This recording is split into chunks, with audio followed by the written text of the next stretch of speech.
विद्यार्थियों नमस्कार, बहुत बहुत स्वागत है आप सभी का ओमेगा ऑनलाइन एजुकेशन के इस क्लास में। और आज के क्लास में हम लोग बिहार बोर्ड क्लास 12th का जो हिंदी है दिगंत भाग 2, यहाँ से हम लोग नाभा दास के छपे को पढ़ने वाले हैं। 3 क्लास हो चुका है क्रैश कोर्स के तहत और आज हम लोग चौथा क्लास कर रहे हैं जिसमें नाभा दास के छपे को पढ़ना है। और हम लोग जो क्लास है कविता से शुरू किया क्योंकि कविता ही काफी कठिन है, कहानी तो सब कोई पढ़ लेता है, कविता को पढ़ना थोड़ा सा कठिन है, ठीक ना।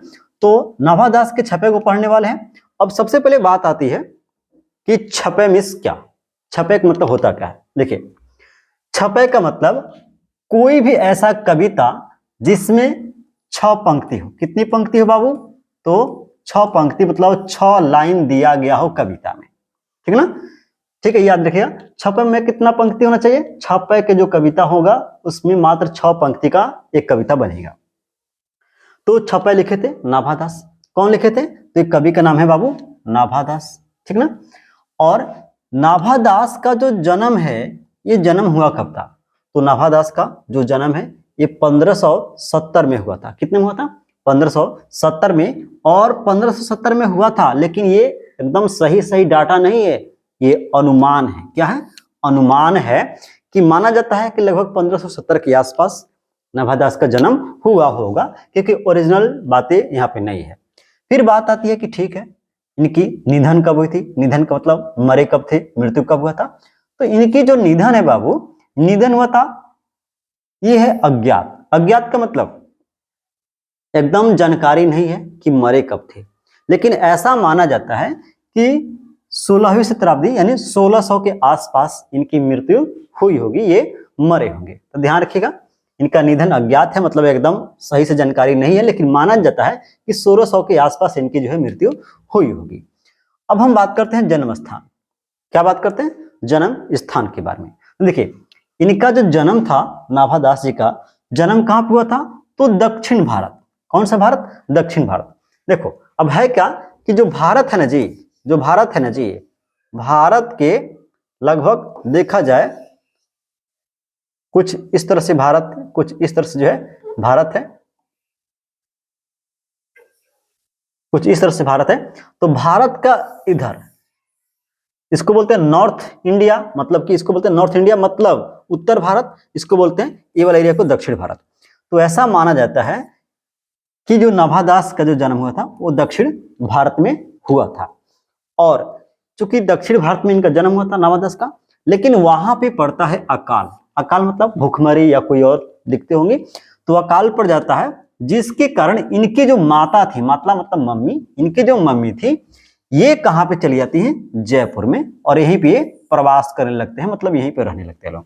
तो कहने का मतलब है कि नाभा दास का जो जन्म है दक्षिण भारत में हुआ था, लेकिन वहां पे अकाल पड़ने के कारण नाभा दास अपनी मम्मी के साथ जो है राजस्थान के जयपुर में आकर रहने लगते हैं, प्रवास करने लगते हैं। ठीक है, इस बात को ध्यान रखिएगा। अब हम बात करते हैं शिक्षा। इन्होंने अपनी पढ़ाई कैसे की थी? देखिए, अब शिक्षा के बारे में बात की जाए तो कहा जा रहा है कि जो नाभा दास थे इन्होंने गुरु के देखरेख में, कैसे? तो गुरु जी के देखरेख में इन्होंने स्वाध्याय किया। स्वाध्याय मतलब खुद से पढ़ा। क्या हुआ? स्वाध्याय मतलब खुद से पढ़ना, ठीक ना। यानी इनको इनके गुरु जी ने पढ़ाया नहीं, बल्कि देखरेख किया। क्या किया? देखरेख। मतलब बस आदमी क्या करता है, कहता है कि ठीक है हम देखते हैं कि तुम पढ़ रहे हो कि नहीं पढ़ रहे हो, तुमको कितना पढ़ना है, मतलब कि सिर्फ गाइड करते थे, लेकिन पढ़ने के काम ये नाभा दास स्वयं करते थे और स्वाध्याय से पढ़ते थे, मतलब अपने से पढ़ते थे किताब के माध्यम से। ठीक है, इसके बाद हम बात करते हैं दीक्षा गुरु कि इनके दीक्षा गुरु कौन हुए। अब ध्यान रखिएगा, किसी किसी चैप्टर में किसी किसी कवि के दीक्षा गुरु, किसी किसी कवि के जो है आपका शिक्षा गुरु हुआ करते हैं। तो जैसे नाभा दास जी के दीक्षा गुरु हैं और इनके दीक्षा गुरु का नाम है स्वामी अग्रदास। ठीक है ना, क्या नाम है बाबू? स्वामी अग्रदास। कमेंट में लिखिए क्या नाम है? स्वामी अग्रदास। और इनके जो स्थायी निवास है, स्थायी निवास मतलब जहां पर ये स्थायी रूप से रहते थे, कौन? नाभा दास। ठीक है ना, तो वो कहां पे है? तो वृंदावन में। कहां पर? वृंदावन में ये इनका स्थायी निवास है, वहीं पे जो है स्थायी रूप से रहते थे। अब नाभा दास की कुछ कृतियां दिया, कृति मतलब रचना, कुछ रचना दिया गया है, जिसमें पहला है भक्तमाल। क्या है? भक्तमाल। और ध्यान रखिएगा, भक्तमाल जो है भक्तमाल की रचना 1585 से लेकर 1596 तक लगभग 11 वर्ष में हुआ था। कितना में हुआ था? 11 साल लगा था भक्तमाल को लिखने में। क्वेश्चन पूछता है जो है भक्तमाल किसकी रचना है? तो नाभादास की। भक्तमाल को लिखने में कितना समय लगा? 11 वर्ष। भक्तमाल कब से कब तक लिखा गया था? तो भक्तमाल 1585 से लेकर 1596 तक लिखा गया था, याद रखिएगा। ठीक है, आगे देखिए। दूसरा है इनका अष्टयाम। क्या है? अष्टयाम। अब अष्टयाम जो था ये ब्रज भाषा में लिखा गया था। किस भाषा में? ब्रज भाषा में। जल्दी से कमेंट में लिखिए किस भाषा में लिखा गया था? ब्रज भाषा में। इस बात को ध्यान रखना, ठीक ना। अब देखिए, अब हम लोग नाभादास के जीवन परिचय को देखें। ठीक है, अब इसके साथ ही कुछ महत्वपूर्ण तथ्य भी नाभादास के बारे में देख लेते हैं। अब कुछ महत्वपूर्ण तथ्य है क्या? तो कहा जा रहा है कि ये जो नाभादास है ना जी, तो नाभादास ये क्या थे? सगुण उपासक राम भक्त। क्या थे? सगुण उपासक राम भक्त कवि थे। मतलब नाभादास राम भक्त के कवि थे। मतलब राम जी के क्या थे? मतलब राम जी के भक्त थे। नाभादास राम जी के भक्त थे, इसलिए राम भक्त कवि इनको कहा गया। और उसमें भी कौन सा? सगुण उपासक। कौन सा? सगुण उपासक। तो आपको याद रखना है कि नाभादास सगुण उपासक राम भक्त कवि हैं। क्वेश्चन पूछता है फिर है कि भक्तमाल जो है, इनकी जो रचना है भक्तमाल, भक्तमाल में क्या है? तो भक्तमाल में भक्त चरित्रों की माला है। जो भक्तमाल पुस्तक है, इनका रचना है, यह भक्तमाल भक्त चरित्रों की माला है। याद रखिएगा, भक्तमाल भक्त चरित्रों की माला है। ठीक ना। आगे देखिए, यह छपय जो है जिसको हम लोग पढ़ रहे हैं, यह छपय कहां से लिया गया है? तो भक्तमाल से लिया गया है। यानी भक्तमाल इनका जो पुस्तक है नाभादास का, वहीं से जो है छपय को ले लिया गया है। इस बात को ध्यान रखिए, क्वेश्चन पूछता है। फिर बात करते हैं तो नाभादास तुलसीदास के समकालीन थे। नाभादास किसके समकालीन थे? तो तुलसीदास के क्या थे? समकालीन थे। अब समकालीन का मतलब क्या होता है? जैसे यहाँ पे कहा जा रहा है कि नाभादास तुलसीदास के समकालीन थे, तो समकालीन का मतलब क्या है? समकालीन का मतलब है कि जिस समय नाभादास थे उसी समय तुलसीदास भी थे। ठीक है, तो उसको बोलते हैं समकालीन। ठीक ना। तो ध्यान रखिएगा, नाभादास के समकालीन कौन थे? तुलसीदास थे। इसके अलावा बात की जाए, छपय जो है 6 पंक्तियों का छंद होता है। जो मैंने शुरू में ही आपको बताया कि छपय में क्या होती है, तो छपे के जो कविता होती है उसमें 6 पंक्ति 6 लाइन का एक कविता माना जाता है, यानी 6 ही पंक्ति होता है। तो इतना बात हमने आपको कुछ महत्वपूर्ण तथ्य बताया, और इसलिए बताया क्योंकि ये आपके ऑब्जेक्टिव का जो है एकदम सोर्स है। यहां से ऑब्जेक्टिव क्वेश्चन बनते हैं। अभी हमने इनके महत्वपूर्ण तथ्य पढ़ा, पिछले जो पेज था उसमें हम लोग कवि के जीवन परिचय को देखे। अब यहां से मैं आपसे अब क्वेश्चन पूछूंगा, क्योंकि सिर्फ पढ़ना ही उचित नहीं है, पढ़ने के साथ साथ जो है रिवीजन भी होना चाहिए। क्योंकि जब रिवीजन होगा तभी आपका बढ़िया से जो है प्रिपरेशन हो पाएगा एग्जाम के लिए। ठीक है, चलिए अभी आपने कितना पढ़ा, आंसर देते चलना है, कमेंट में आंसर लिखना है। पहला क्वेश्चन है कि नाभादास का जन्म कब हुआ था? तो नाभादास का जन्म कब हुआ था? चलिए बताइए, जल्दी से बताइए। हम लिखते हैं 1570 में। कितना में जन्म होता? 1570 में। और एक क्या है बाबू? तो ये अनुमान है। क्या है? अनुमान है कि 1570 के आसपास नाभादास का जन्म हुआ होगा। ठीक है, इतनी बात समझ में आ रही है? चलिए बहुत बढ़िया, पहला क्वेश्चन गया। दूसरा क्वेश्चन देखिए, दूसरा क्वेश्चन है कि नाभादास के दीक्षा गुरु, क्या पूछा है? दीक्षा गुरु याद कीजिए कौन है, चलिए कमेंट में लिखिए। तो इनके जो है दीक्षा गुरु हैं स्वामी, क्या है? स्वामी अग्रदास। क्या नाम है? स्वामी अग्रदास इनके जो है दीक्षा गुरु हैं।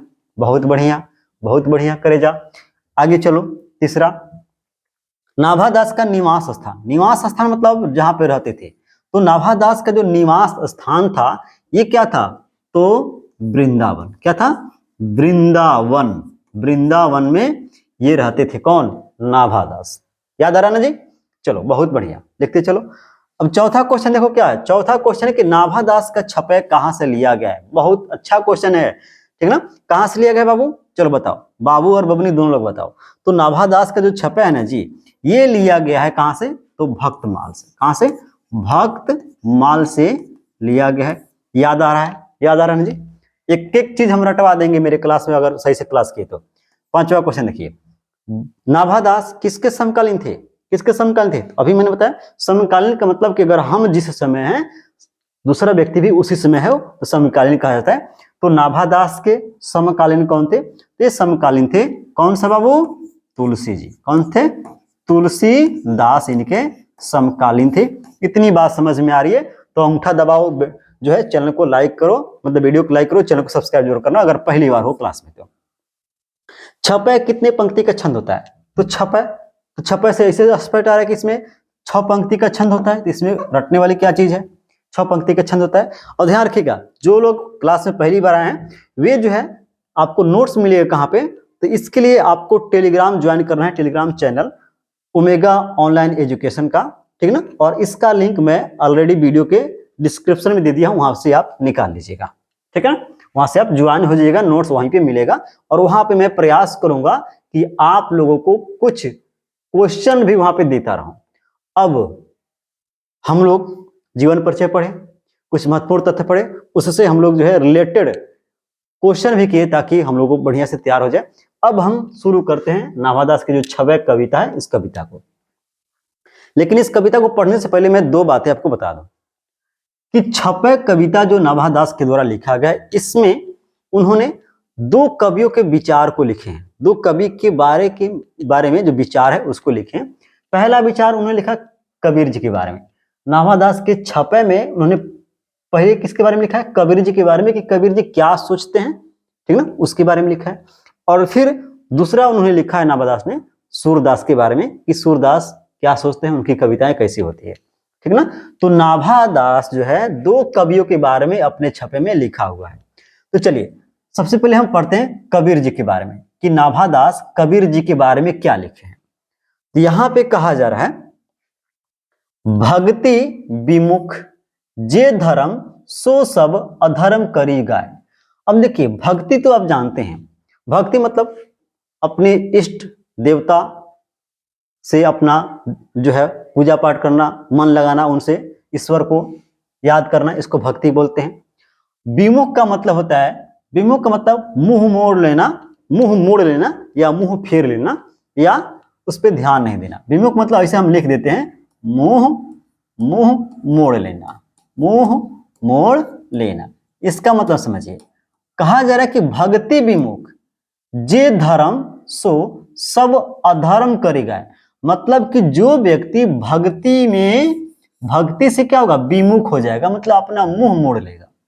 जो व्यक्ति भक्ति से अपना मुंह मोड़ लेगा, मतलब पूजा पाठ से अपने देवता को याद करने से क्या हो जाएगा? अभी याद नहीं करेगा, पूजा पाठ नहीं करेगा, उनको जो है प्रार्थना पूजा नहीं करेगा, तब क्या होगा? तो ऐसे व्यक्ति जो भक्ति से विमुख हो जाएगा, भक्ति से अपना मुंह मोड़ लेगा, वह व्यक्ति धर्म के काम को छोड़कर सब अधर्म के काम करना शुरू कर देगा, सब अधर्म के काम करना शुरू कर देगा। अब कहने का मतलब है कि जो आदमी भक्ति से अपना मुंह मोड़ लेगा, यानी भक्ति का काम नहीं करेगा, तब वह सब धर्म के काम छोड़कर अधर्म के काम करना शुरू कर देगा। मतलब अगर आप भक्ति कर रहे हैं, पूजा पाठ कर रहे हैं, तब आप जो है धर्म के काम करेंगे। लेकिन जब आप भक्ति नहीं करेंगे, पूजा पाठ नहीं करेंगे, तब समझिए कि आपसे अधर्म वाला ही काम ज्यादातर होगा। यही बात कहा जा रहा है।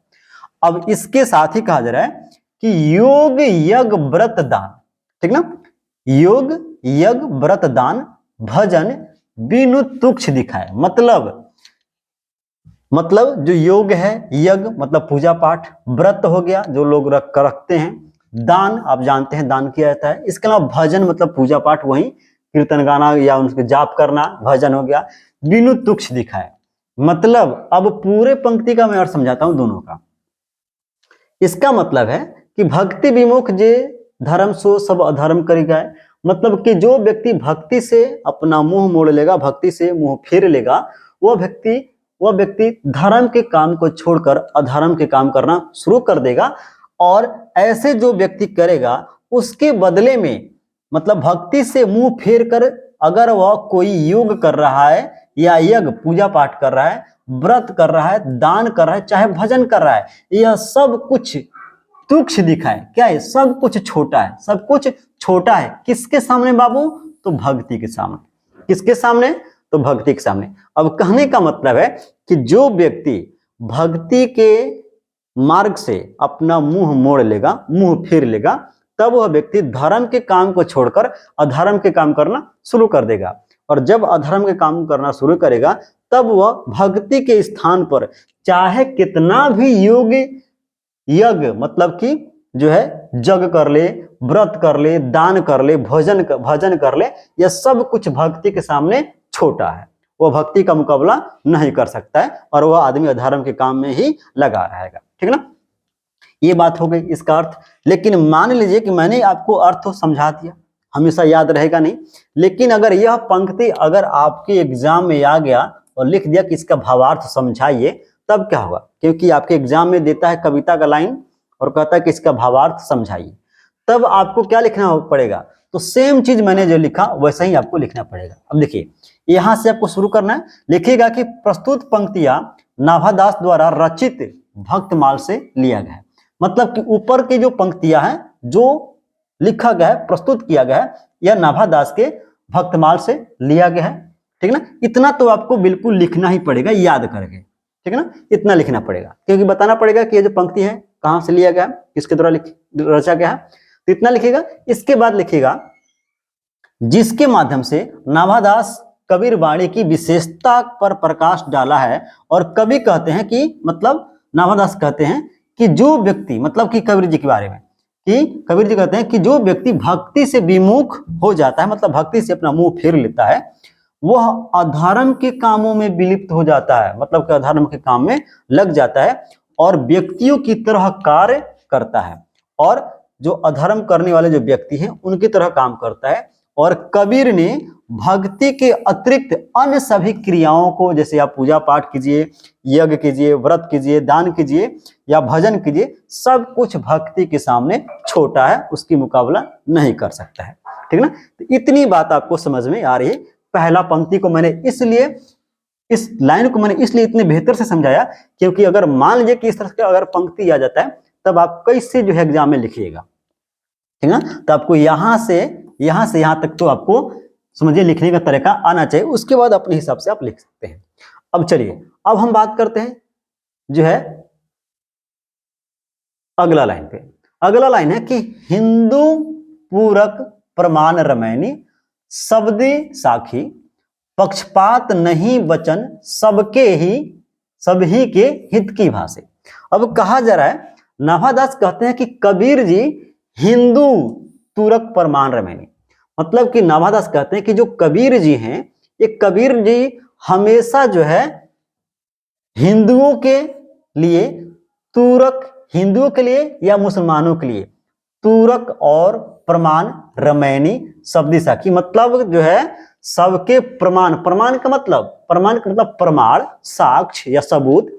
यानी नाभादास कहते हैं कि कबीर जी हमेशा हिंदू के बारे में अगर बोले हो या मुसलमान के बारे में बोले हो, सबके बारे में बोले तो हैं, लेकिन वो किसके आधार पर बोले हैं?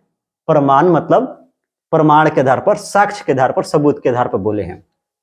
ठीक है ना, और रमैनी शब्दी साखी और सिद्धांत के आधार पर बोले हैं। मतलब नाभादास कहते हैं कि कबीर जी चाहे हिंदू के बारे में कुछ कहे हो, चाहे मुसलमान के बारे में कुछ कहे हो, लेकिन जो भी उन्होंने कहा है सब जो है प्रमाण के आधार पर कहें, और प्रमाण में रमैनी और शब्दी साखी कुछ भी हो सकता है। और कहते हैं पक्षपात नहीं वचन सभी के हित की भाषे, मतलब कबीर कभी भी पक्षपात नहीं करते हैं। ऐसा नहीं कि हमारे सामने हमारे मुंह पर मतलब हमारे जैसा बात और आपके सामने आपके जैसी बात, ऐसी बात जो है कौन नहीं करते हैं? तो पक्षपात नहीं करते हैं कबीर जी।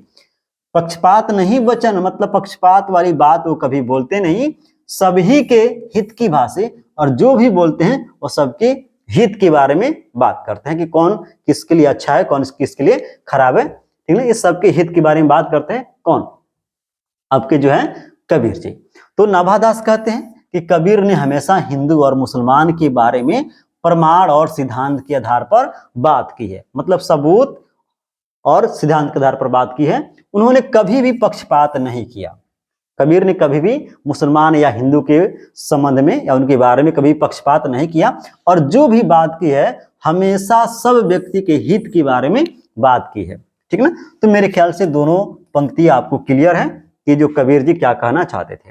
ठीक है, अब देखिए कबीर जी की पंक्ति में से 2 पंक्ति ये शेष रह गया, इसको देख लेते हैं।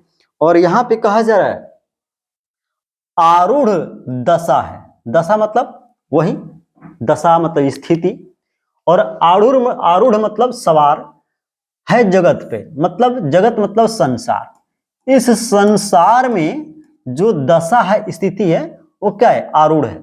मतलब संसार में जो दशा सवार है या संसार की जो स्थिति है उसमें मुख देखी नाही बनी।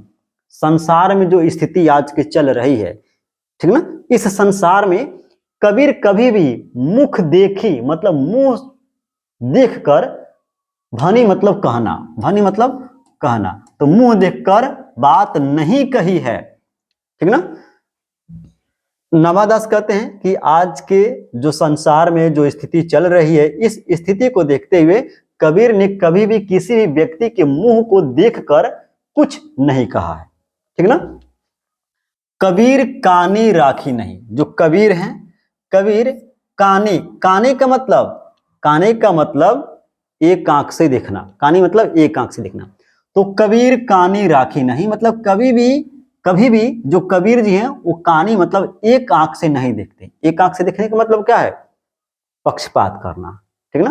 जैसे कानी नहीं बोलते कनखी देख रहा है, ठीक ना, तो कनखी देखने वाली काम यहाँ पे नहीं है। वही नवादास कहते हैं कि कबीर कभी भी कानी राखी नहीं, मतलब कि कभी भी पक्षपात वाली बात नहीं करते हैं। जो भी बात करते हैं वर्णाश्रम सट दर्शनी।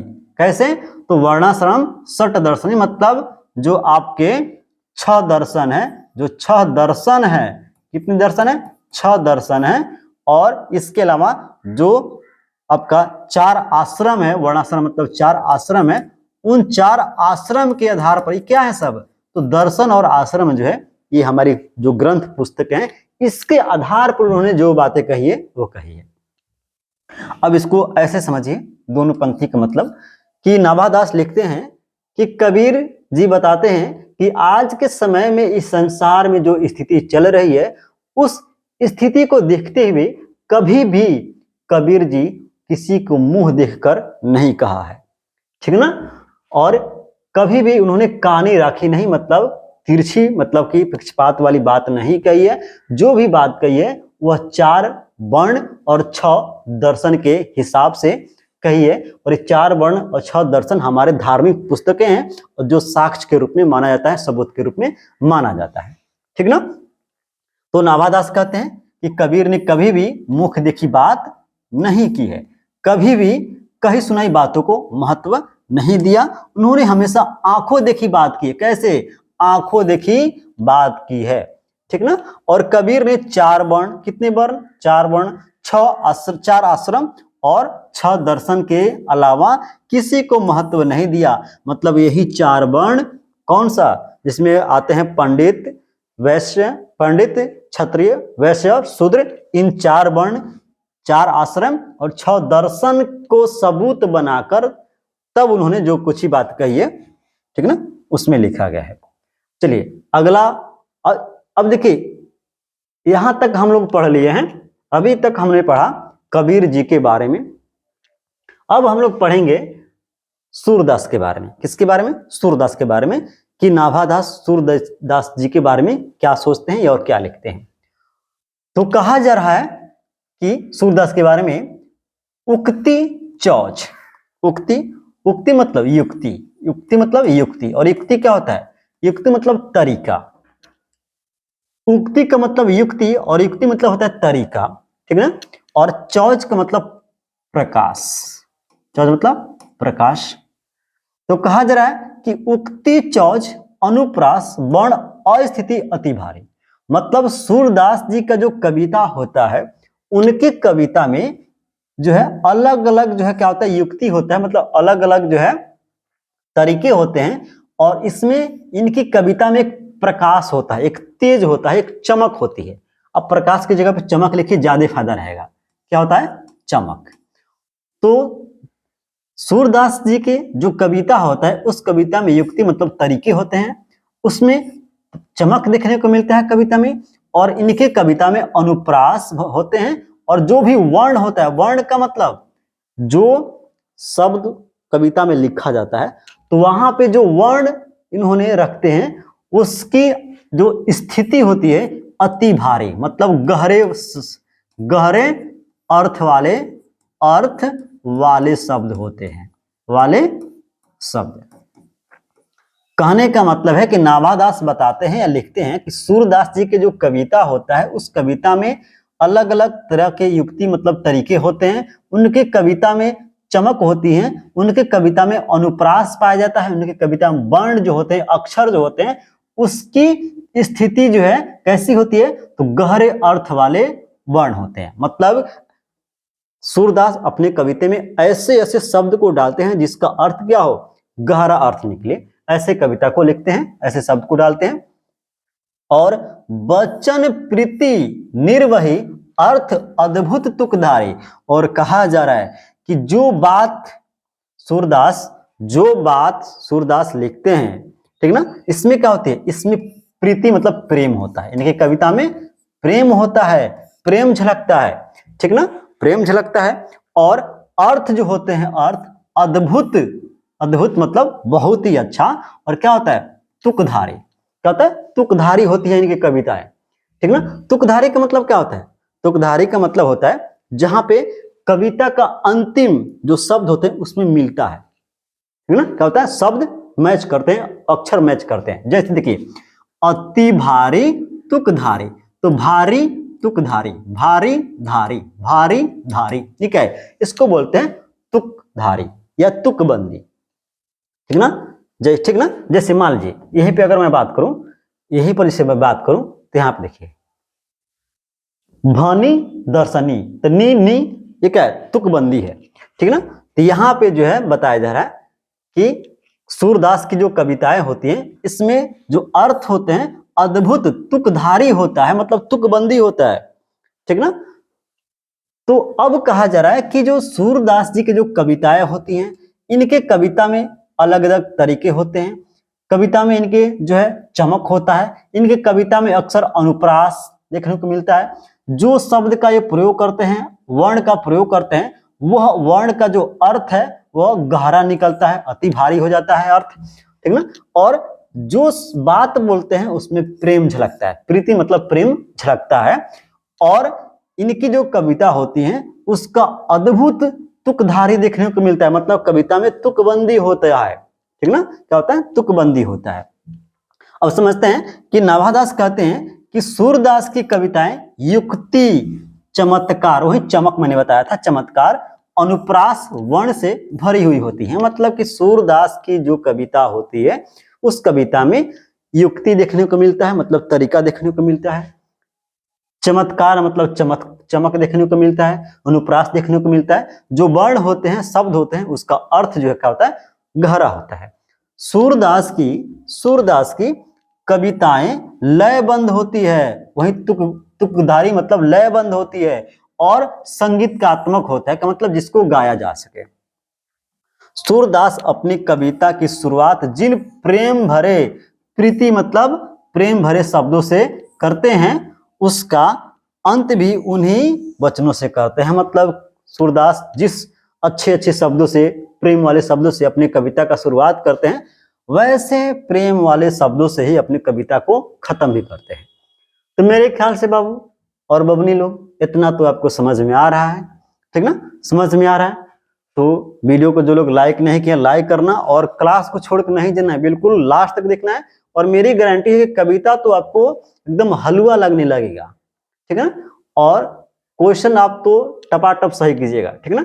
अब देखिए, अब सूरदास जी का कविता का अगला जो है बात कहा जा रहा है कि प्रतिबिंबित दिव्य दृष्टि हृदय हरि लीला भाषी, मतलब प्रतिबिंबित, प्रतिबिंब मतलब प्रतिबिंब, क्या होता है, प्रतिबिंब, प्रतिबिंब, ये प्रतिबिंब क्या होता है, प्रतिबिंब का मतलब छाया, चित्र, ठीक ना। तो कहा जा रहा है कि प्रतिबिंबित दिव्य दृष्टि, दिव्य मतलब दिव्य, दिव्य मतलब दिव्य, दिव्य, दृष्टि मतलब नजर, आंख, ठीक ना, नजर, हृदय हरि लीला भाषी, हरि का मतलब भगवान, हरि मतलब भगवान, हरि किसको बोलते हैं? आप जानते हैं श्री कृष्ण जी को ना जी, श्री कृष्ण जी को हरि कहा जाता है, ठीक ना। तो कहा जा रहा है कि सूरदास जी जो है प्रतिबिंबित दिव्य दृष्टि हृदय हरि लीला भासी, मतलब सूरदास जी, चूंकि आप जानते हैं कि सूरदास जी सूर्य इसलिए है क्योंकि आंख से अंधे थे, तो सूरदास जी प्रतिबिंबित मतलब उन्होंने जो चित्र है वह किसका चित्र? तो सूरदास जी जो भगवान हैं, भगवान जी के जो चित्र है वह अपनी दिव्य आंखों से देख लेते हैं। मतलब नाभादास बताते हैं कि सूरदास जी की जो दिव्य दृष्टि है, दिव्य मतलब क्या होता है? दिव्य दृष्टि मतलब अंतरात्मा, मतलब जब उनके पास आंख नहीं है तो अपने आत्मा से देखेंगे। तो कहा जा रहा है कि जो सूरदास है उनकी अंतर आत्मा जो है इतनी तेज है, इतनी दिव्य है, इतनी तेज है कि प्रभु की जो चित्र है उसके बारे में, प्रभु के बारे में जान जाते हैं, और प्रभु की लीला भाषी, प्रभु ने कौन कौन से लीला किए थे उसके बारे में इनको भाषी मतलब आभास हो जाता है, जानकारी हो जाती है। ठीक है, आप ऐसे समझिए। नाभादास बताते हैं कि सूरदास अपने अंतरात्मा से, दिव्य दृष्टि से मतलब अंतरात्मा से, दिल की आत्मा से, हृदय की आत्मा से जान जाते हैं कि प्रभु की, श्री कृष्ण जी की जो चित्र है उसके बारे में देख लेते हैं कि प्रभु जी कैसे हैं, श्री कृष्ण जी कैसे हैं, और अपने दिव्य दृष्टि से ही प्रभु जी के लीला के बारे में जान जाते हैं कि श्री कृष्ण जी ने कौन कौन सी लीलाएं किए थे। ठीक ना, कौन जान जाते हैं? तो सूरदास से। आगे कहा जा रहा है कि जन्म कर्म गुण रूप सबही रचना प्रकाशी, और सिर्फ सूरदास जी सिर्फ श्री कृष्ण जी के लीला के बारे में ही नहीं जानते हैं, बल्कि उनका जन्म कैसे हुआ था, कर्म कैसे हुआ था, उनके गुण कैसे थे, उनका रूप कैसा था, चेहरा कैसा था, सब ही रचना प्रकाशी, सब कुछ उनको नजर आ जाता है। प्रकाशी मतलब प्रकाशित हो जाता है, यानी सूरदास जी को पता चल जाता है। ठीक है ना। तो दोनों पंक्ति का मतलब है कि नाभादास कहते हैं कि सूरदास की दृष्टि क्या है? दिव्य है, मतलब कि उनका, उनके अंदर की जो आत्मा है या उनके जो नजर है वो बिल्कुल बहुत तेज है। और सूरदास अंधा होने के बावजूद भी सूरदास ने अपनी कविताओं में श्री कृष्ण की लीला का वर्णन किया है कि श्री कृष्ण जी कैसे कैसे लीला करते थे। सूरदास ने प्रभु के जन्म यानी श्री कृष्ण जी के जन्म, उनके कर्म गुण रूप सबको अपनी दिव्य दृष्टि से देखकर अपने वचनों से प्रकाशित किया है और अपने कविता में लिख भी डाला है। इतनी बात आपको समझ में आ रही है? तो आ रही है तो बिल्कुल सेशन को मतलब किस क्लास को शेयर जरूर करिए, जो भी ग्रुप है, और बिल्कुल एकदम बिहार में तो फैला दीजिए कि बिल्कुल फ्री ऑफ कॉस्ट, बिल्कुल बेसिक लेवल से, एकदम जीरो लेवल से पढ़ा रहे हैं और सब कुछ आपको प्रोवाइड कराएंगे, बशर्ते कि आप लोग जो है ज्यादा से ज्यादा चैनल पे जुड़ना शुरू कीजिए। जो बच्चा कुछ भी नहीं पढ़ा है ना जी, उसको भी मैं बिल्कुल अच्छे मार्क्स से पास करा दूंगा, इस बात की मैं गारंटी देता हूं। चलिए, अब सूरदास जी की कविताओं का जो अंतिम दो पंक्तियां हैं उसको देख लेते हैं। इसमें कहा जा रहा है कि विमल बुद्धि हो तासुकी। विमल का मतलब क्या होता है? विमल मतलब तेज, विमल मतलब तेज, ठीक ना। तो कहा जा रहा है कि विमल बुद्धि, बुद्धि मतलब जानबे करते हैं तासुकी, यानी उस व्यक्ति की जो बुद्धि है वो क्या हो, तेज हो जाएगी। जो यह गुण श्रवणनी धरे, जो क्या करे, जो गुण श्रवणनी धरे, और सुर कवित सुनि कौन कवि, जो नाही सिर चालन करे। तो कहते हैं तुलसीदास कि सूरदास जी के बारे में कि उस व्यक्ति की तासुकी मतलब उस व्यक्ति की जो बुद्धि है वह तेज हो जाती है, जो व्यक्ति सूरदास जी का बारे में या उनके जो है कविताओं के बारे में पढ़ता है, उसको सुनता है, ठीक ना। और सुर कवित सुनि कौन कवि, मतलब वह कौन सा ऐसा कवि है जो सुर की कविताओं को सुनी मतलब सुनकर जो सिरचालन नहीं करे, मतलब ना करे। कहने का मतलब है कि नाभादास कहते हैं कि उस व्यक्ति की जो बुद्धि है वो तेज हो जाती है, जो नाभादास की कविताओं को पढ़ता सुनता है और इस संसार में कोई भी ऐसा कवि नहीं है जो सूर की कविताओं को, सूर मतलब सूरदास की कविताओं को पढ़कर उनके साथ सिर चालन न करे। सिर चालन का मतलब हाँ में हाँ लगाना। जैसे मान लो बुढ़ऊ दादा कुछ बोलते हैं, का हो है कमा भइल नू, देखला हम जते कहानी वही तेरे बोल, तो हाँ हाँ मतलब उसमें हम क्या कर रहे हैं, हाँ लगा रहे हैं, मतलब सिर चालन कर रहे हैं कि जैसा आप कहिएगा वैसे हम कहेंगे ठीक है ठीक है, ठीक ना। तो वही कहा जा रहा है कि उस व्यक्ति की बुद्धि बहुत तेज हो जाती है, बहुत विमल हो जाती है, जो व्यक्ति सूरदास की कविताओं को पढ़ता और सुनता है। और दुनिया में ऐसा कोई कवि नहीं है जो सूरदास की कविताओं को पढ़ने के बाद, उसको सुनने के बाद सूरदास के साथ सिर चालन नहीं करता है, मतलब कि कविताओं में हाँ और हाँ नहीं मिलाता है। तो कहा जा रहा है कि सूरदास कहते हैं कि जो भी व्यक्ति सूरदास द्वारा कही गई भगवान के गुणों को सुनता है, उसकी बुद्धि क्या हो जाती है, विमल हो जाती है और तेज हो जाती है। नाभादास कहते हैं कि ऐसा कोई व्यक्ति नहीं है जो सूरदास की कविताओं को सुनकर सिरचालन न करे, मतलब कि हाँ में हाँ न लगाए, अर्थात उनकी बातों में हामी न भरे। ये है कविता आपका जो अभी हम लोगों ने पढ़ा। अब चलते हैं हम लोग जो है सब्जेक्टिव क्वेश्चन की तरफ। ध्यान रखिएगा, एक से एक क्वेश्चन जो है अच्छे अच्छे हैं और एग्जाम में आए हुए हैं, ठीक है। देखिए पहला क्वेश्चन है सब्जेक्टिव का कि नाभादास ने छपे में कबीर की किन किन विशेषताओं का उल्लेख किया है। नाभादास ने छपे में कबीर जी की किन किन विशेषताओं का उल्लेख किया है। तो कहा जा रहा है कि उत्तर में कि नाभादास ने छपे में कबीर की विशेषताओं को बताते हुए कहा है कि जो भी धर्म पद्धति भक्ति की भगवान से विमुख थी उसे कबीर ने अधर्म के रूप में अपने पदों में वर्णित किया है। मतलब नाभादास कहते हैं कि सूरदास ने ऐसे सभी कामों को अधर्म के काम में रखा था जो भगवान से संबंधित नहीं थे। मतलब अगर आप भगवान के लिए पूजा पाठ नहीं कर रहे हैं, भगवान के लिए कुछ नहीं कर रहे हैं, यानी जो भी चीज आप कर रहे हैं अगर भगवान से संबंधित नहीं है तो सब काम वह अधर्म का होगा, इस बात में उन्होंने कहा है, ठीक है। फिर कहा जा रहा है कि भक्ति के अभाव में उन्होंने योग यज्ञ तथा दान को तुच्छ बताया। मतलब नाभादास ने बताया कि जो आपके कबीर हैं, कबीर कहते हैं कि अगर आप भक्ति नहीं कर रहे हैं, भक्ति नहीं कर रहे हैं और भक्ति के जगह पर आप योग कर रहे हैं, यज्ञ कर रहे हैं, दान कर रहे हैं, तो सब कुछ क्या है, सब कुछ भक्ति के सामने छोटा है, उसकी तुलना नहीं कर सकती, मुकाबला नहीं कर सकती है, ठीक है। अपने साखियों शब्द तथा रामायणियों में कबीर ने हिंदू तुर्क सबके हित की बात की है और पक्षपात होकर की है।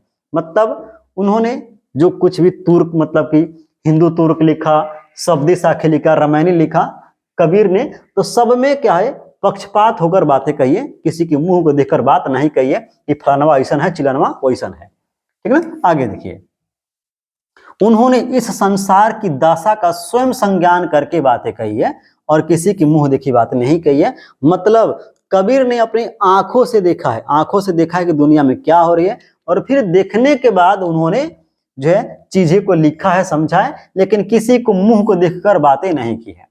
और लास्ट है कि उन्होंने वर्णाश्रम तथा सठ दर्शन, सठ दर्शन तो 6 दर्शन की मर्यादा को उपेक्षित करते हुए अनुभव की बातें कही है। मतलब उन्होंने जो 4 वर्ण है, 6 दर्शन है, सबको देखते हुए फिर उन्होंने जो बातें सही है उसको उन्होंने कहने का प्रयास किया। ये क्वेश्चन मेरे ख्याल से आपको समझ में आ गया होगा।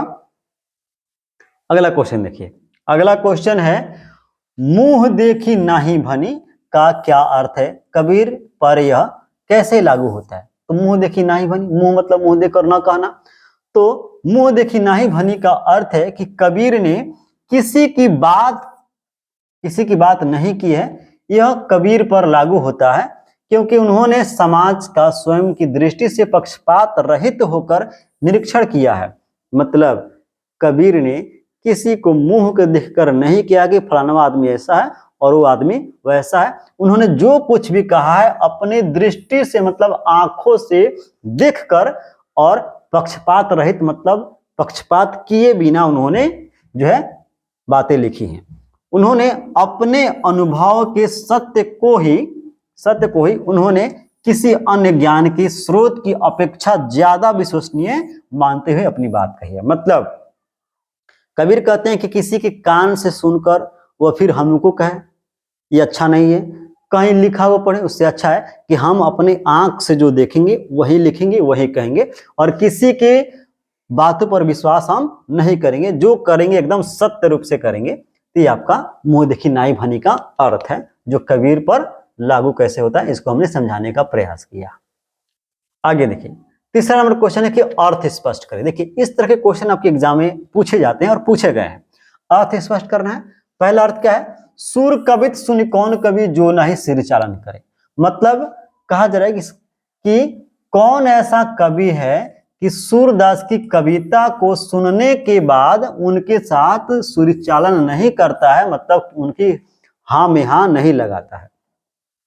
उत्तर है कि सूर के काव्य के संगीतात्मक प्रभाववश को कोई भी सहृदय व्यक्ति अपने सिरचालन को रोक नहीं सकता है। मतलब सूरदास जी की कविता को जो भी व्यक्ति सुनता है पढ़ता है तो उसमें इतना प्रेम है कविता में, इतना संगीत का है, मतलब इतना अच्छा लगता है कि उसके प्रभाव के चलते कोई भी व्यक्ति अपने हृदय से जो है अपने को सिरचालन करने से रोक नहीं सकता और कहता कि हाँ बहुत मजा आ रहा है। ठीक ना, इस बात को ध्यान रखिएगा। अर्थात उनके काव्य का श्रवण करके, मतलब सुन करके कवि हृदय जन भाव विह्वल हो उठते हैं। मतलब सूरदास जी के सूरदास जी के कविता को सुनने के बाद जो आदमी सुनता है उसका जो हृदय होता है ना जी, वो भाव विह्वल होता है। मतलब कि वह जो है क्या बोलते हैं, उसका हृदय एकदम निर्मल हो जाता है, वह बिल्कुल भावुक हो जाता है, और जो है उनके शरीर नृत्यवत हो जाते हैं, और उसका जो शरीर है वो क्या होता है, नृत्यवत, मतलब नाचने लगता है, कठपुतली करने लगता है। ठीक ना, इतना अच्छा इनकी जो है कविताएं लगती हैं सूरदास की। ठीक है, चलिए समझ में आया होगा। ख नंबर है, और ख नंबर है बाबू कि भक्ति विमुख जे धर्म सो सब अधर्म करी जाए। मतलब कि जो व्यक्ति भक्ति से विमुख हो जाएगा, मुंह फेर लेगा, तब वो धर्म के काम को छोड़ देगा और सब अधर्म वाले काम करना शुरू कर देगा। यह हम ऐसे कह सकते हैं कि कबीर ने उन सभी धर्म पद्धतियों तथा विचारों को अधर्म की श्रेणी में रखा है या वर्णित किया है जो भक्ति की भावना से हीन है। मतलब कि यहाँ पे जो कबीर हैं, कबीर कहते हैं कि वह सब कुछ जो भक्ति से अलग है वह अधर्म के काम वाला चीज है। ठीक ना, क्या कहते हैं, कबीर कहते हैं कि वो सब कुछ जो भक्ति से क्या है, अलग है, जिसमें भक्ति से कोई तुलना उसका नहीं है, भक्ति से संबंधित नहीं है, वह सब काम अधर्म वाला है। इस बात को उन्होंने कहा है। ग नंबर है पक्षपात नहीं वचन है। मतलब कि कोई भी बात जो है पक्षपात रहित, मतलब पक्षपात के साथ नहीं कहा, सभी के हित की भाषा, मतलब जो भी बात कहे हैं वो सबके भलाई के लिए कहे हैं। इस पंक्ति में कबीर ने किस गुण का परिचय दिया है? तो कहा जा रहा है कबीर जो है पक्षपात रहित, मतलब पक्षपात के बिना बात कहते थे। वे अनुभव को सत्य पर विश्वास करते थे। मतलब कि उन्हें जो अनुभव होता था, वे जो देखते थे उसी को सत्य मानते थे। किसी के कान से सुनकर बात कहकर ये सब वाला काम नहीं। तथा निर्भीक होकर, मतलब बिना डरे सबके हित की बात की है। ठीक ना, और यह कबीर में मौजूद आत्मविश्वास तथा निरपेक्षता के गुण का परिचय देता है। कहने का मतलब है कि कबीर कभी भी जो है किसी के पक्षपात के साथ बात नहीं किए। उन्होंने जो बात की है अपनी आंखों से देखकर, कानों से सुनकर नहीं, आंखों से देखकर अनुभव करके बातें कही है। किसी की कही सुनी बातों को उन्होंने कभी भी महत्व नहीं दिया है और निर्भीक होकर, मतलब बिना डरे बातें की है। ठीक ना, तो इसका पक्षपात नहीं वचन सबके हित की भाषी का अर्थ यही है। चलिए चौथा क्वेश्चन है बाबू, कबीर देशभक्ति को कितना महत्व दिया है? कबीर ने देशभक्ति को कितना महत्व दिया है? तो बहुत महत्व दिया है भाई, सीधी सी बात है। तो कहा जा रहा है कि कबीर भक्ति को ही जीवन का मूल मानते हैं। मतलब कबीर मानते हैं कि अगर आपके जीवन में भक्ति है तो सब कुछ है और नहीं है तो कुछ भी नहीं है। उन सभी धार्मिक विचारों तथा पद्धतियों को अधर्म की श्रेणी में रखकर वर्णित करते हैं जो भक्ति की भावना से क्या है, विमुख है। कबीर कहते हैं कि चाहे आप कितना भी कुछ कर लीजिए, कोई भी काम कीजिए, अगर वह काम भक्ति से संबंधित नहीं है तो वह काम अधर्म का काम है। क्या है? अधर्म का काम है। ठीक है ना, ये कबीर जी कहते हैं। और यहां तक कि योग, यज्ञ, दान की जो संकल्पना है इसको भी भक्ति के बिना तुच्छ मानते हैं और कहते हैं कि अगर आप भक्ति वाला काम नहीं कर रहे हैं, भक्ति आप नहीं कर रहे हैं, उसके बदले में आप योग करा रहे हैं, पूजा पाठ करा रहे हैं, दान कर रहे हैं, व्रत कर रहे हैं, तो सब क्या है, सब जो छोटा है भक्ति से। भक्ति का तुलना हो ही नहीं सकता है। कबीर की भक्ति किसी आचार संहिता की प्रस्तावना नहीं करती, बल्कि अनुभूति के अवसर पर स्वयं विसर्जन को भक्ति की पहचान के ग्रुप में चिन्हित करते हैं। मतलब कहा जा रहा है कि जो इनकी भक्ति है वह किसी की पहचान की मोहताज नहीं है। ठीक है, आगे देखिए 5 नंबर क्वेश्चन। और क्वेश्चन है, कविता में तुक का क्या महत्व है, इन छपे के संदर्भ में स्पष्ट कर। तुक मतलब तुकबंदी। जैसे एक गाना सुने होंगे कि ऊर्जा काले कावा तेरे खंड में मुंह पावा, तुक्कावा और पावा वाह वाह आ रहा है ना, तुकबंदी है। ठीक है ना, तो कहा जा रहा है कि तुक से तात्पर्य होता है समान वर्ण अथवा समान ध्वनि का अंत में प्रयोग। ठीक ना, ठीक ना। क्या तो तुक का मतलब क्या है कि या तो वह शब्द कविता के लास्ट में आएगा या फिर वही ध्वनि आएगी कविता के लास्ट में। जैसे ऊर्जा काले कावा कावा तेरे खंड में मुंह पावा, तो कावा और पावा अक्षर भी आ रहा है और ध्वनि भी आ रही है, तो उसी को तुकबंदी बोलते हैं। यह था कबीर पद में गाए और दिखाए। ठीक ना, कबीर के पद में देखना कहीं गाया है कहीं दिखाया है, तो ए गाए दिखाए आ रहा ना, तथा साखी भाषी। तो यहां पे ध्यान रखिएगा, तो यहां पे जो शब्द है ना जी, साखी भाषी, साखी भाषी सी, ठीक ना, तो एवं भानी दर्शनी, ये तुक काव्य में सरसता समाहित कर देता है। मतलब ऐसे तुकबंदी जब आती है ना जी, तो कविता बहुत अच्छा लगता है, बहुत सुंदर लगता है, पढ़ने में भी मजा आता है। गीति तत्व को उभार देता है। गीति मतलब जब ये शब्द आते हैं तुकबंदी वाले, तब उस कविता को आराम से हम लोग गा लेते हैं। ठीक ना, उसी को गीति कहा जा रहा है। लयात्मक भी प्रखर हो जाती है और काव्य सुनने में या पढ़ने में आनंद देता है। और जब ऐसे कविता में तुकबंदी होती है तो आदमी एकदम मस्ती से पढ़ता है, और फिर क्या होता है, और फिर जो है आनंद भी आता है कि वाह वाह कितना शानदार कविता बा। ठीक ना, कबीर के पदों में तुकों की महत्व हम दिखा रह चुके हैं। सुर के पद में भी यह विशेषता पाई जाती है। मतलब तुकबंदी कबीर के पद में भी और सूरदास के पद में भी पाया जाता है। दोनों लोगों के पद में तुकबंदी पाई जाती है। देखिए भारी धारी मतलब भारी री धारी री, दोनों तो ही तुकबंदी है। उसी प्रकार अंतिम 2 पंक्तियों में धरे और सरय, धरे और सरय भी क्या है, तुक ही है, जिनके प्रभाव से काव्य में सरसता समाहित हो जाती है। मतलब उसमें रस आ जाता है और पढ़ने में बहुत अच्छा लगता है। तो तुकबंदी का मतलब आप समझे, जिसमें क्या हो, जिसमें तुकबंदी मतलब या तो ध्वनि मिल जाएगा एकदम के जैसा लगेगा, चाहे शब्द एक के जैसा लगेगा और पढ़ने में मजा आ जाएगा। और कहा जा रहा है कि कबीर कानी राखी नहीं से क्या तात्पर्य है। तो देखिए कवि का तात्पर्य है कि मर्यादा परंपरा, कबीर ने मर्यादा और परंपरा का निर्वाह कभी नहीं किया। वह कहते हैं कि लिक लिक गाड़ी चले, लिक ही लिक कपूत, लिक छाही तिनियों चले, शायर सिंह सपूत। न उनसे वर्णाश्रम को माना, न ही जाति पंक्ति को माना, और न उसने दर्शन को स्वीकार किया। वह तो कहते हैं कि तू कहता है कागज दे लेखी, हम कहते हैं अखियन देखी। अब देखिए कबीर कानी नहीं रखी, मतलब कबीर कभी भी कान, एक मिनट, कबीर कानी मतलब होता है एक आंख से अंधा, तो कबीर कभी भी कानी नहीं देखे, मतलब एक आंख को ढक के, एक आंख को ढकने का मतलब, एक आंख को ढकने का मतलब पक्षपात रहित बात नहीं कही है। कबीर ने जो भी बात कही है वो अपने आंख से देखकर बात कही है। और इसीलिए कबीर कहते हैं, क्या कहते हैं, कबीर कहते हैं कि तू कहत कागज लेखी, मतलब तू कहता है कि कागज में जो लिखा है उसको देखकर, और हम कहता हूं अखियन के देखी, हम अपनी आंखों से देखकर बात कह रहे हैं। कौन कहते हैं? कबीर जी। ठीक ना? तो सीधी सी बात है, कबीर कभी भी जो है पक्षपात वाली बात नहीं कही है, और जो बात कही है बाबू कैसे कही है? तो आंखों से देखकर बात कही है।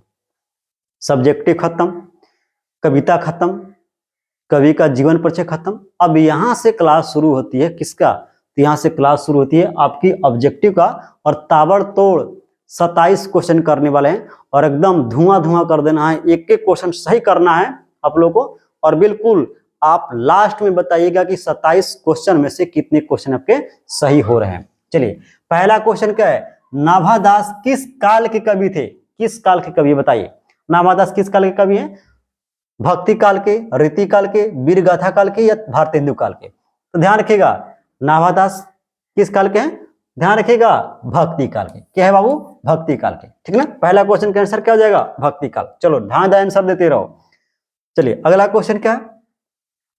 अगला क्वेश्चन है, नाभादास की कृतियों का नाम बताइए। नाभादास की कृतियों का नाम बताइए, मतलब नाभादास ने कौन सी रचना की है? कौन सी रचना की है? भक्तमाल, अष्टयाम और प्रकीर्णवाद और उपयुक्त सभी। बताइए क्या लिखे थे नाभादास? क्या लिखे थे? ध्यान रखिएगा, नाभादास ने भक्तमाल भी लिखा था, अष्टयाम भी लिखा था जो ब्रज भाषा में था, और प्रकीर्णवाद पद भी है, उपयुक्त सभी। राइट आंसर क्या हो जाएगा?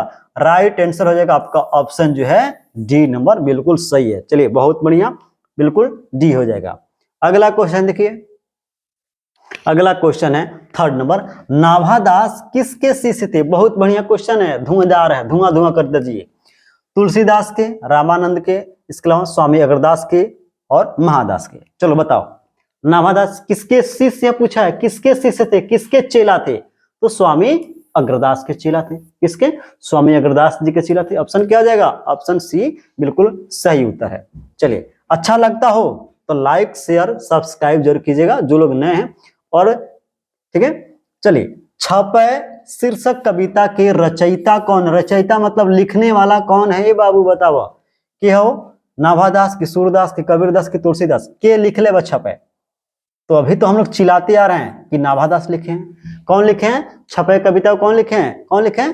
तो नाभादास ही लिखे हैं। ऑप्शन ए बिल्कुल करेक्ट आंसर है। चलो आंसर देते चलना है सबको, मोबाइल में घुस के मारेंगे जो लोग आंसर नहीं देंगे उनको। फिर है कि नाभादास के दीक्षा गुरु कौन से गुरु जी? दीक्षा गुरु कौन थे? स्वामी रामानंदाचार्य, स्वामी रामानंद, स्वामी अग्रदास, स्वामी तुलसीदास। क्या होगा बबुआ? बताओ तो, बबुनी लोग भी बताओ। चलो बताओ तो क्या होगा? अरे बबुआ, ये है तुम्हारा अग्रदास, स्वामी अग्रदास। ऑप्शन हो जाएगा सी करेक्ट आंसर 5 का। क्या होगा? ऑप्शन जो है 5 का सी हो जाएगा। बहुत बढ़िया, लगे रहो। चलो अगला क्वेश्चन देखो, अगला क्वेश्चन क्या है? अगला क्वेश्चन है कि नाभादास का स्थायी निवास पूछा है। रे बाबू क्या पूछा है? स्थायी निवास। काशी में, बनारस में, ये बरसाने लिखा है। ठीक है, बरसाने, मथुरा और वृंदावन, बरसाने भी है। ठीक है, तो क्या होगा? नाभादास का स्थायी निवास कहाँ था? बताओ क्या होगा? चलो बताओ, देह फोड़ देंगे, नहीं बताएगा तो गलत करेगा तो। अरे वृंदावन में था रे बाबू। कहाँ पे? वृंदावन में। ठीक है, बहुत बढ़िया, इसका भी डी है, बिल्कुल सही है। चलो आगे देखो, अगला क्वेश्चन क्या है? अगला क्वेश्चन है, अगला क्वेश्चन है कि भक्तमाला कैसी माला है? भक्तमाला कैसी माला है? ये भक्तमाला नहीं बल्कि भक्तमाला होना चाहिए। ठीक है, तो भक्त चरित्रों की माला, भक्ति भाव की माला, कवि भाव की माला, या अकवि भाव की माला?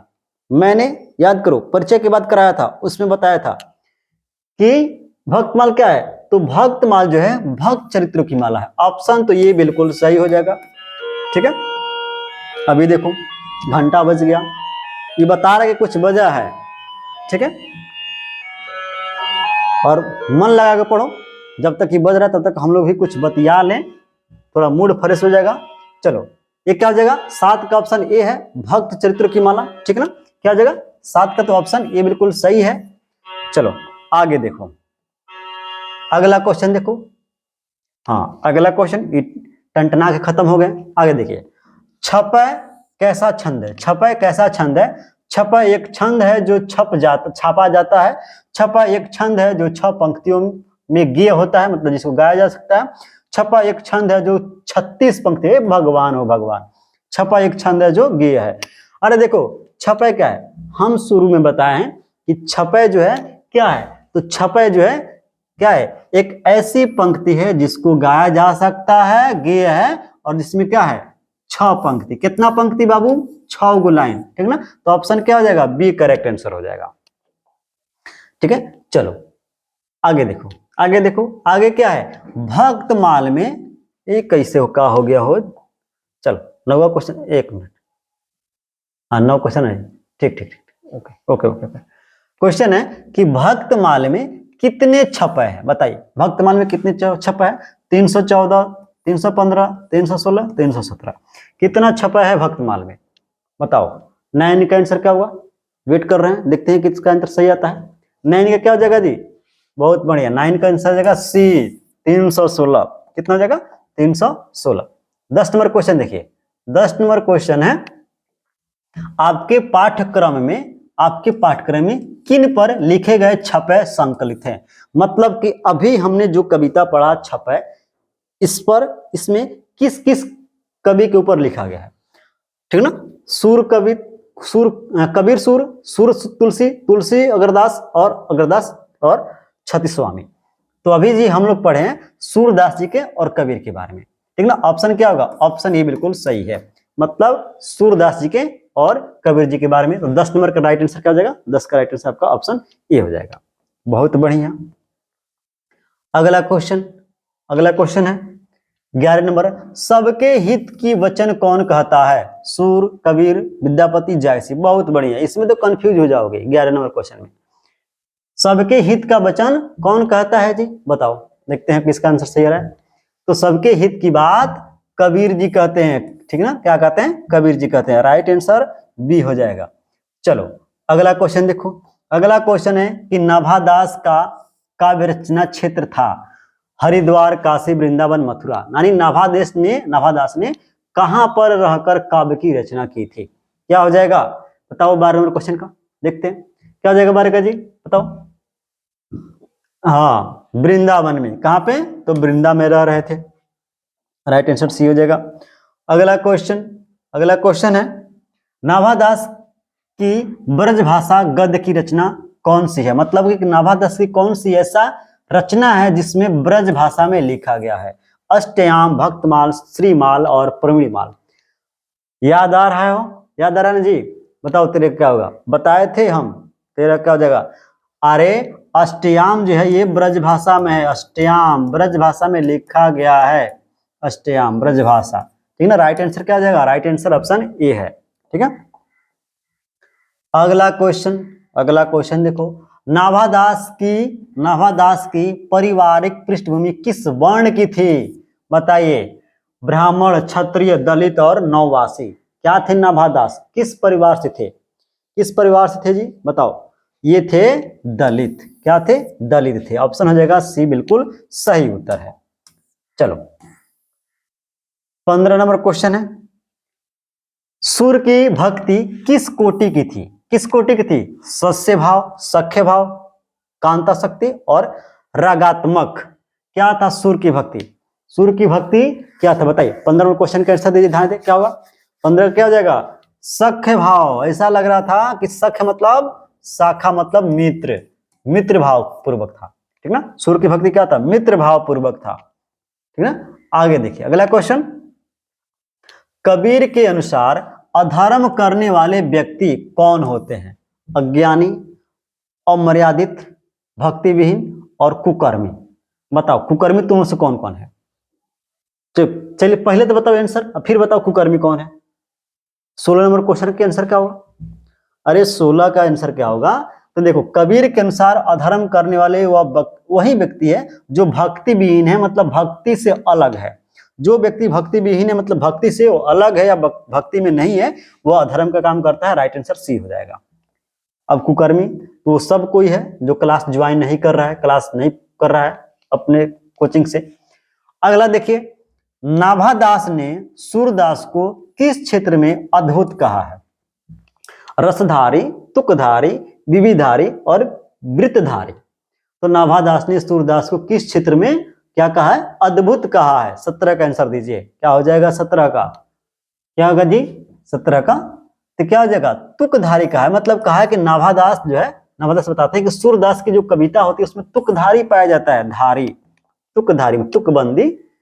ऊर्जा काले कावा तेरे मुंह बिच खंड पावा, तो कावा पावा ये सब का है, तुकबंदी है। सुर कवित को सुनकर ऐसा कौन कवि है जो क्या नहीं करता? तो सिर चालन नहीं करता। कहाँ है जी सिर चालन? लगा दो ध्यान आंसर, ठीक ना। तो सुर कवित को सुनकर कौन सा ऐसा व्यक्ति है जो सिर चालन नहीं करता? ऑप्शन हो जाएगा सी आंसर, ठीक है। अगला क्वेश्चन 19 नंबर।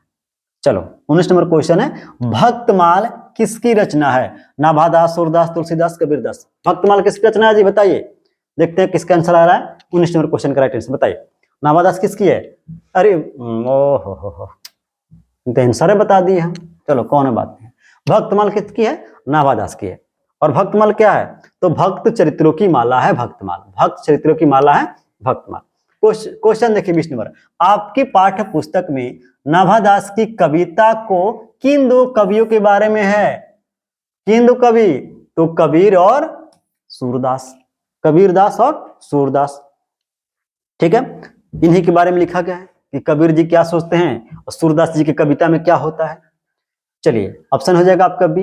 अगला क्वेश्चन है 21 नंबर, और 21 नंबर क्वेश्चन है बबुआ, नाभादास किसके समकालीन थे? ये एकदम तो धुआं क्वेश्चन है, बताओ। सूरदास जी के, तुलसीदास जी के, विद्यापति के? इनमें से कोई नहीं। अभी कौन मत कहना कि हमारे समकालीन थे, अरे तुम्हारे समकालीन नहीं थे, तुम्हारे दादा परदादा से भी पुराने थे, ठीक है। तो नाभादास किसके समकालीन थे? तो ध्यान रखिएगा, नाभादास तुलसीदास जी के समकालीन थे। ऑप्शन क्या हो जाएगा? बी आंसर है इसका बिल्कुल सही, ठीक है। अगला क्वेश्चन देखो रे बाबू, अगला क्वेश्चन है, नाभादास किस धारा के कवि हैं? सगुणोपासक राम भक्त धारा के, सगुणोपासक कृष्ण धारा के, निर्गुण उपासक नहीं, निर्गुण के बाद तो नहीं हुआ है, और तंत्र मंत्र धारा विद्या ये सब नहीं है। तंत्र मंत्र का पूजा पाठ डाइन बोलना है यहाँ पे है, तो जब डाइन भूतनी की बातें नहीं होती, तंत्र मंत्र वाली बात हटा दो, निर्गुण भी हटा दो, बचा दूगो। अब ये बताना कि नाभादास राम भक्त की कृष्ण भक्त, क्या होगा जी बताओ। देखते हैं किसका दिमाग तेज है, 22 का आंसर बताओ। अरे ये जो है नाभादास राम भक्त धारा के थे। ऑप्शन हो जाएगा ये बिल्कुल सही आंसर, क्या हो जाएगा? ऑप्शन ये बिल्कुल सही हो जाएगा। चलो अगला क्वेश्चन, छपय शीर्षक पाठ के रचयिता कौन है? तो छपय किसने लिखा है? लो ऊपर वह है आंसर, ऊपर वह, धुआं धुआं करो, करो धुआं धुआं। चलो 24 नंबर क्वेश्चन, चलो कबीरदास किस शाखा के कवि हैं? ये बताओ। सगुण शाखा के, निर्गुण शाखा के, सर्वगुण शाखा के? इनमें से कोई नहीं। तो क्या होगा? कबीर, कबीर जी के बारे में बताओ, किस शाखा के हैं जी? तो निर्गुण शाखा के, निर्गुण शाखा के हैं कबीर जी। कबीर के दोहे सुने होगे, कबीर के दोहे सुने होगे। बड़ा हुआ तो क्या हुआ, जैसे पेड़ खजूर, पक्षी को छाया नहीं, फल लगे अति दूर। क्या है? कबीर के दोहे हैं, मतलब निर्गुण है। ऑप्शन हो जाएगा बी करेक्ट आंसर। चलो आगे देखो, आगे देखो करे जा। चलो कानी का अर्थ है, कानी, कानी का अर्थ है एक आंख का न होना, एक कान वाला, अविश्वास, विश्वास और प्रतीति। हमने बताया कानी, कानी मतलब एक आंखिया गायब, कानी मतलब एक आंखिया गायब, नहीं बोलते फलाना बहुत कानी हो गई बा, ठीक है ना। तो कानी का मतलब क्या हो जाएगा बताओ? तो कानी मतलब एक आंख का न होना, लेकिन यहाँ पे देखो कानी का अर्थ होता है कि एक आंख का न होना, लेकिन यहाँ पे होगा विश्वास और प्रतीति, ठीक ना। ऑप्शन हो जाएगा यही होगा, एक आंख का न होना, ठीक ना, 25 का। चलो आगे देखो, पाठ के अनुसार सबके हित का वचन कौन कहता है? पाठ के अनुसार सबके हित का वचन कौन कहता है? सूरदास, कबीर, जयसी, विद्यापति। बताइए कौन कहता है सबके हित की वचन? 26 का आंसर क्या हो जाएगा? कबीर जी, कबीर जी कहते हैं सबके हित का वचन। 26 का क्या हो जाएगा जी? 26 का डी बिल्कुल करेक्ट आंसर है। चलो अगला अगला अगला अगला अगला, एक मिनट आ जाओ। हाँ, निम्नांकित में से कौन से कवि निरक्षर थे? निरक्षर मतलब ठेपा छाप, ठेपा ऐसे अंगूठा लगाओ, बताओ कौन निरक्षर थे? कबीरदास, सुमित्रा नंदन पंत, विद्यापति, नागार्जुन। कौन थे निरक्षर 27 के? तो कबीर जी क्या थे? कबीरदास निरक्षर थे, अंगूठा छाप थे, यानी काला अक्षर भैंस बराबर। लेकिन ध्यान रखो, काला अक्षर भैंस बराबर के होने के बावजूद जो उसने कह दिया ना जी, आज दुनिया में बिल्कुल सत्य है।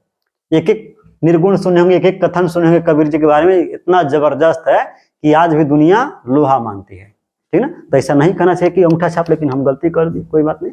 ठीक है, अब आप लोग जो है 27 क्वेश्चन के बाद अब क्या कीजिए, अब आप लोग बताइए कि 27 में से कितना सही है। कितना से कमेंट में लिख के बताइए, कमेंट में लिख के बताइए कि 27 में से कितना सही है। और हाँ, अगर क्लास में मजा आया है, क्लास अच्छा लगा है, तो अपने स्कूल में जाइएगा तो अपने दोस्त को कहिएगा कि इस क्लास पर, इस चैनल पर पढ़िए। बिल्कुल जीरो से पढ़ा रहे हैं और सब सब्जेक्ट पढ़ाएंगे जो आपको जरूरत है, और बिल्कुल जो कुछ नहीं पढ़ा ना जी, उसको मैं कह रहा हूं उसको भी अच्छा नंबर आ जाएगा एग्जाम में। ठीक ना? इस बात को ध्यान रखिएगा बिल्कुल। चलिए, तब तक हम लोग किसी और क्लास में मिलेंगे। तब तक बहुत बहुत धन्यवाद जुड़ने के लिए, और फिर नेक्स्ट डे हम लोग नेक्स्ट क्लास में मिलेंगे। तब तक गुड बाय।